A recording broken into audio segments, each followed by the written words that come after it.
That sound you hear is our friends over at Limited Run Games revving up the Carbon engine for a brand new classic game compilation. This week they're reviving one of the 8-bit era's greatest friendships when they release a Boy and His Blob retro collection on pretty much every modern system you can think of. Yeah, that's pretty cool news. But are any of these games actually worth playing? To answer that question, I decided to flip through the pages of Electronic Gaming Monthly, Computer and Video Games, Mean Machines, and more classic magazines to see what the critics said back when these games first came out.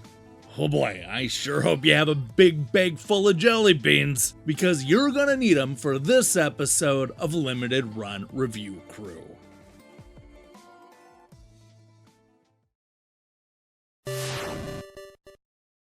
While he's best known for the influential 1982 platformer Pitfall, for me, the first game I picture when I think of the legendary developer David Crane is A Boy and His Blob on the Nintendo Entertainment System.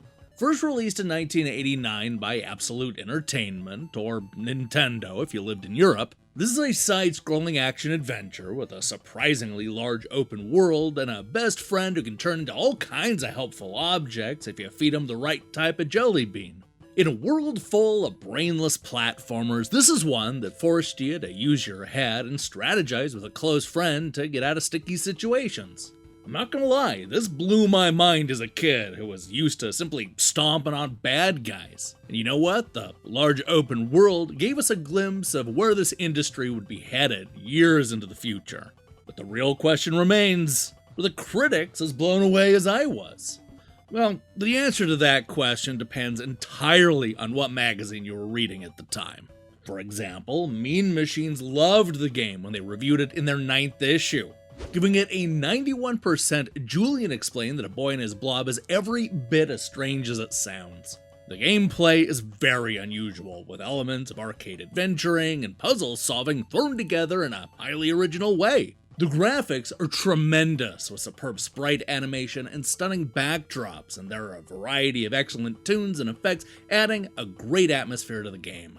Put them together with the amazingly addictive gameplay, and you've got a game that'll keep you playing for ages. Video Games and Computer Entertainment also liked this game, but capped their score at an 8 out of 10. Proving once again that they're targeting a much older audience than EGM and GamePro, this review seems to be aimed right at the parents. One of the joys of parenthood is never knowing exactly what your child will drag home with them when he comes tromping through the door. Parents, have I got a perfect drag home for you. How does a blob strike ya? Yep, a blob. This is the perfect offering for those of you who are sick of the shoot 'em till they drop, punch 'em till they blink games that have been pounded out in droves lately. This is certainly one of the most unusual games to come along on the NES in quite some time. It'll delight players of all ages for many hours. For those of you who are searching for an alternative to all of those highly violent games, A Boy and His Blob may be the one for you.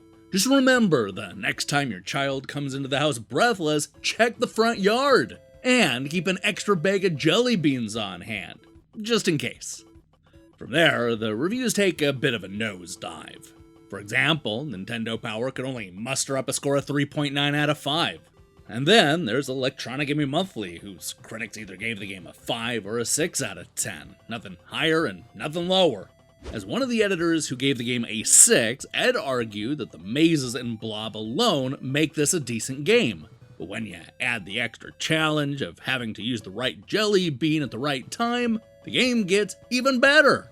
It's a silly concept and looks like Crane's Atari 2600 titles, but it still plays well. Martin, on the other hand, gave it a 5, describing A Boy and His Blob as a unique game that has several good points, such as a variety of power-up options offered by different colored jelly beans. There's not a lot to the gameplay, however, so this unique feature never realizes its full potential. Strictly average. EGM ended up giving this budding friendship an average score of 5.5 out of 10. I think it's fair to say that they were definitely on the low side, especially compared to Mean Machines and Video Games and Computer Entertainment. Look, I doubt this game will have the same impact today that it had on me all those years ago. But it's still a delightful adventure that uses the Nintendo Entertainment System to do something new and original. Well, new for the time. You know what I meant.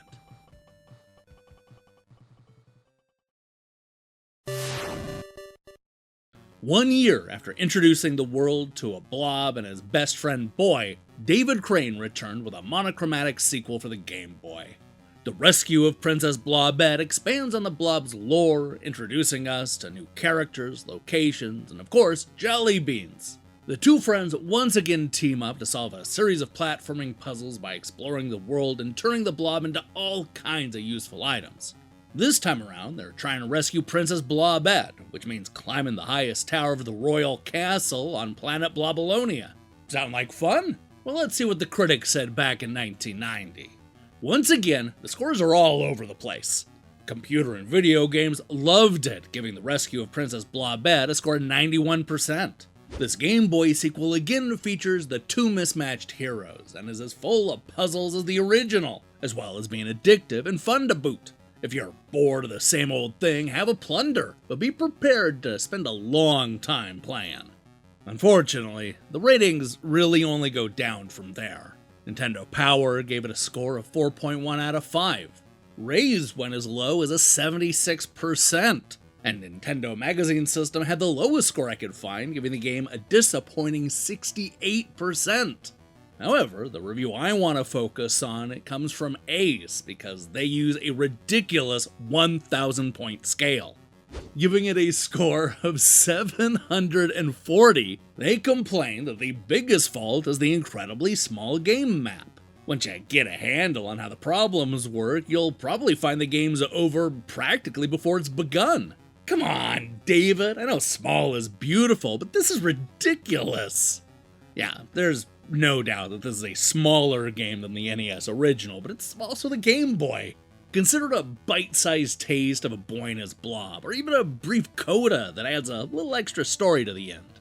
Either way, the Rescue of Princess Blobette may not be as good as the first game, but it's still worth checking out, especially if you plan on picking up the latest collection from Limited Run Games.